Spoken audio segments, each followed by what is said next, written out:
Did 4 struts on a 2009 Toyota Corolla, and you know what? It was so simple.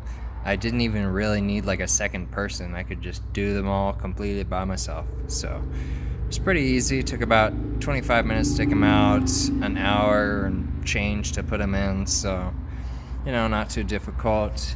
You don't reuse these collar pieces for the fronts. You just don't reuse those. They won't fit. So just so everyone's aware. Yeah, it worked, no leaks, so I'm happy about that.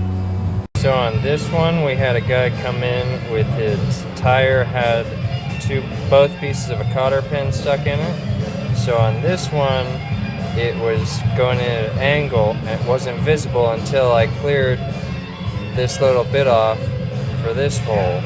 So I ended up, since this was an angle and this one went in straight, I had to cover both, but I couldn't do that with just one patch, and it was too close to use two.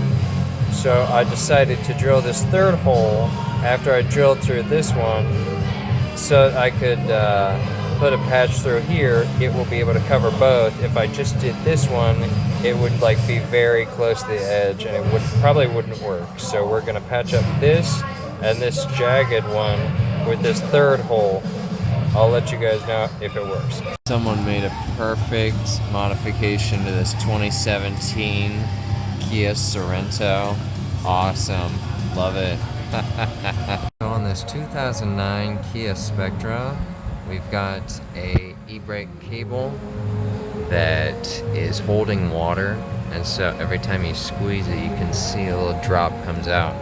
So I guess the water just comes in and just stays inside there, but I saw it dripping and I thought it was pretty weird. This just is kind of acting as a sponge. And this whole sleeve is just completely filled with water. So it'd be a real pain to replace, so. So I just bought this Matco 3/8 ratchet. That's the spark plug style with the bent handle, and it has 88 teeth, and it's the non-locking, which is good. It has the flat back rather than the push button, which is the other thing that made me choose this. So I'm going to keep this, and then I'm going to buy the other locking flex heads when they come out, when the one that I like comes out. But this one is really pretty good. This other one is worn completely out.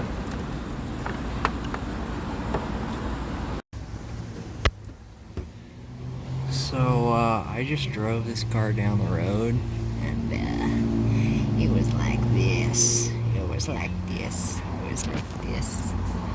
The other one's almost tight, not really. This one was just like this. Just like this. Ew.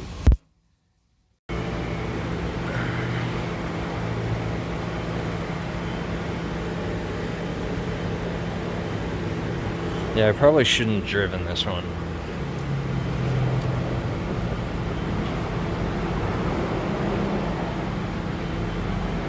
Both of the bottom strut bolts are completely,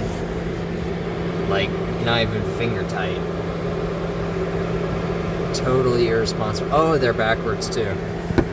They're on backwards too. So I got to do one of these ultra fun thermostat housings again.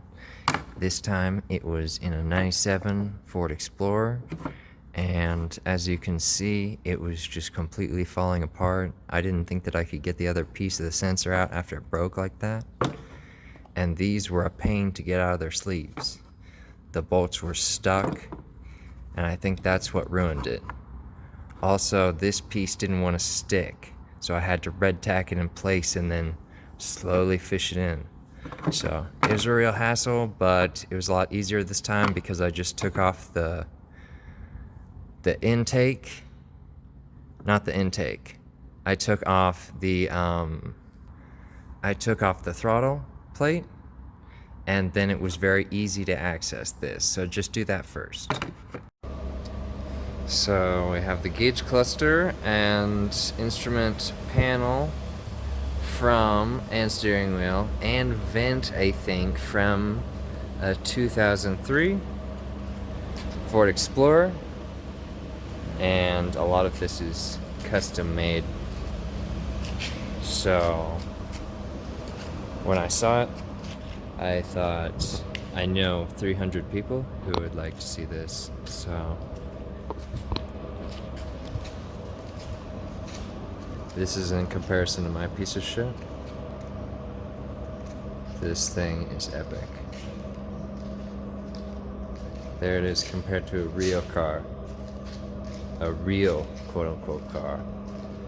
But steering wheel, seat, all custom made. I would guess like 40K? Maybe. I like it though. I really do.